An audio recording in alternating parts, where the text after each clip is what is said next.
மாதேஸ்வரர் கோயில். இது வந்து மேட்டுப்பாளையம் டு கோயம்புத்தூர் ரோட்ல சுமார் ஒரு 3 கிலோமீட்டர் தூரத்துல குட்டைன்னு ஒரு ஊர்.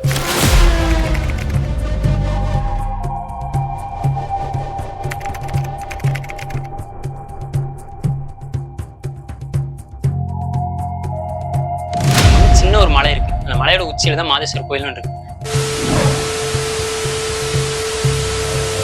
இது வந்து ஒரு சிவன் கோவில். கிட்டத்தட்ட 1000-1500 வருஷம் பழமையான இந்த கோயிலுக்கு நிறைய வரலாறு இருக்கு. சரி, இந்த கோவில் எப்படி உருவாச்சுன்னு பார்க்கலாம்.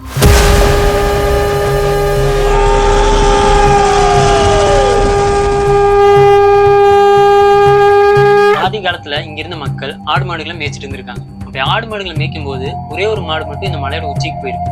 இதை பார்த்த உரிமையாளர் அதை பின்தொடர்ந்து போயிருக்காங்க. அப்படி போய் பார்க்கும்போது அந்த மாடு தண்ணியே அறியாம ஒரு லிங்கத்து மேல பால் சொன்னார். இதை பார்த்த உரிமையாளர் அங்க இருக்கிற மக்கள்கிட்ட சொல்லியிருக்காங்க. அதுக்கப்புறம் அந்த இடம் ஒரு சிவாலயமா கருதப்பட்டு மக்கள் வழிபாட்டுக்கும் வருது, ஒரு புனித ஸ்தலமாகவும் மாறும். இப்போ வந்து இந்த ஃபாரஸ்டாக இருந்த இடம், இந்த இடம் பசு மாடுகளை இங்கே மேயற்காக வரும். அந்த மேய வரும்போது பசு தன்னுடைய மடியில் இந்த பாலை வந்து தானாக அந்த லிங்கத்து மேலே சுரந்தது நமது முன்னோர்கள் கண்ணார பார்த்துட்டு கண்டுபிடிச்சி வழிபாட்டு கொண்டு வந்த ஸ்தலம். அன்னையிலேருந்து இன்னைக்கு வரைக்கும் மக்கள் கூட்டமாக இந்த மாதேஸ்வரன் கோயிலுக்கு வரதை நம்மளால கண்ணால் பார்க்க முடியும். திருவிழா எதுன்னு பார்த்தீங்கன்னா மாட்டுப்பொங்கல் தான் திருவிழா. அந்த மாட்டுப்பொங்கலை ஏன் திருவிழா வச்சாங்கன்னா அந்த பசுவால் உண்டானப்பட்ட திருத்தலங்கிறதுனால அந்த வருஷத்துக்கு ஒரு டைம் அந்த மாட்டுப்பொங்கல் தான் திருவிழா.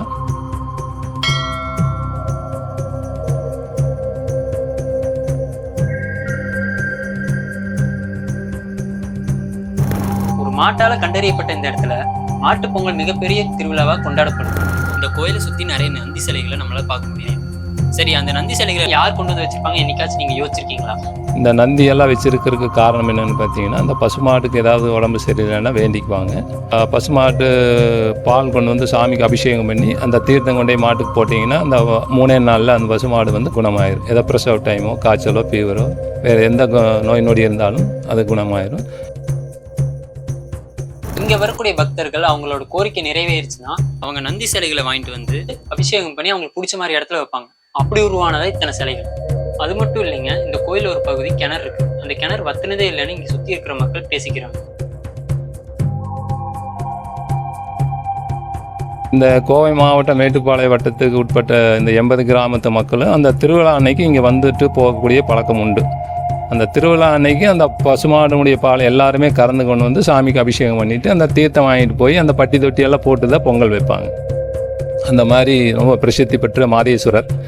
இவருக்கு மாதேஸ்வரன் பெயர் சூட்டி அந்த காலத்துலேருந்து இந்த காலம் வரைக்கும் அந்த வழிபாடு நடந்துகிட்ருக்கு.